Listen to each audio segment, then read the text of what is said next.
Just kind of going back to the last play of the game. Yep. Is there any consideration on your part to get the first down and then go for the win?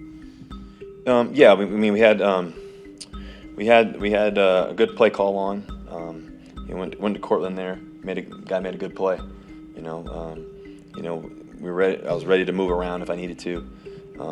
We came up with a big 4th and 2 earlier in the drive before, the 2 drives before. So we went for it. We didn't want to end in a tie. We wanted to try to win the game.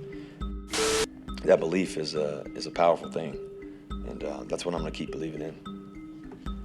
Thank you guys. Broncos country. That's right. To say the Russell Wilson era in Denver hasn't gone as expected is an understatement. On Thursday night, when the Colts traveled to Mile High, Wilson and company had a rather easy task against a struggling Indianapolis team that was way worse than what their record reflected going into this game. And if you were braver than me and continued watching the game after 30 minutes, kudos to you. I instead got to watch the highlights afterwards. But honestly, this Thursday night game sent offenses back decades, as it's been 5 years where a game ended with no touchdown scored in regulation. Things got so contentious for the home fans that after the Broncos messed up their game-winning drive and the Colts tied it up, hordes of Denver fans could be seen walking out before the start of OT. So I'm going to go all the way close to the end of the 4th quarter, as not much action occurred in the other first 3 quarters. Okay, so with the home team up 9-6 with a little over 2 minutes left in the game, the Broncos had a chance to finish the game if they scored a TD or a chance to put themselves up by 6 with another field goal. And considering this was a nip and tuck game, 6 points might have been enough to stave off the Colts' last drive. So on 3rd and 4, Wilson threw a pass in the end zone that was picked off by Stephon Gilmore for a pick. As a result, Indy on their final drive drove the ball in Broncos territory and tied the game up at 9 apiece. And in OT, the Colts scored another field goal on their first drive, so the pressure was now placed back on the home team.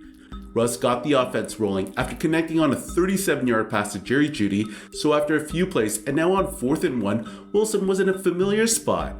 All he needed was a yard for a fresh set of downs, as he had over 2.5 minutes left on the clock. And instead of running the ball, Wilson decided to throw it to his most trusted receiver, Courtland Sutton, but instead this pass was broken up by Gilmore again. And when replays of the last play came on, you could see on the far right, Wilson had a completely wide open KJ Hamler that he missed for an easy score. The Broncos would end up losing in OT 12-9, and after 5 weeks, were sitting with a 2-3 record for 3rd in the AFC South.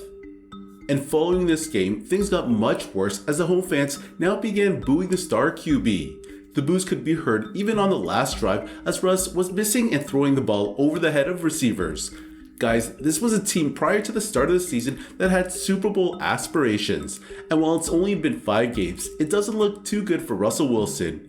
Through weeks 1 to 5, Wilson has thrown for 1,254 yards, recorded 4 TD passes against 3 interceptions with a QBR of 36.9. To make matters worse, he lost a home opener against his former team, the Seattle Seahawks, but on top of that, he has just looked like a former shell of himself.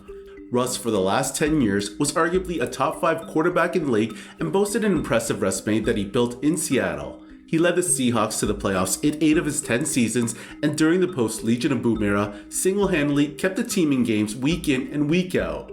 So it's really odd to see Russ struggle in Denver, as he's never played this bad before in his career. Sure, he's had stretches where he began turning the ball over a lot or just getting continuously sacked by a D-line. But this is really the first time we've ever seen Russ's offensive production become so inept. It's been 5 games now, and the excuses of new coaching system, new team, new receivers is not what fans want to hear. And going back to that last play, you're going to get some like Richard Sherman who are going to tell you to run the ball and get that first down, but at the same time, you just paid this guy a $245 million extension and not putting the ball in his hands. We all remember what happened in week 1 when the team decided to kick the ball instead. Obviously, context matters and the two situations were very different, but just pointing out the fact that you're going to have 2 camps on either side of the spectrum.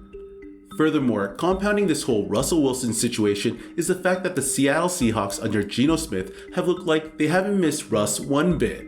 And boy, the reaction on social media now, where everybody is jumping off the Wilson bandwagon and hopping on Pete Carroll's, is just funny to see.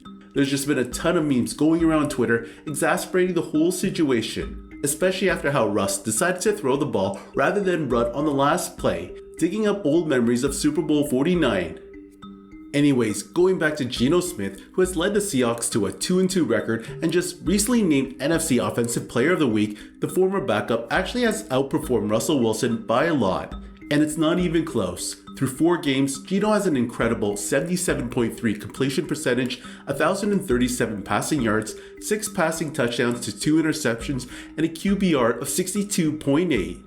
And that's just the meat of it. When stripping down to the bare bones, there's a lot of numbers on NFL's next-gen stats that have been compiled showing you how Smith has played like a top 10 QB thus far.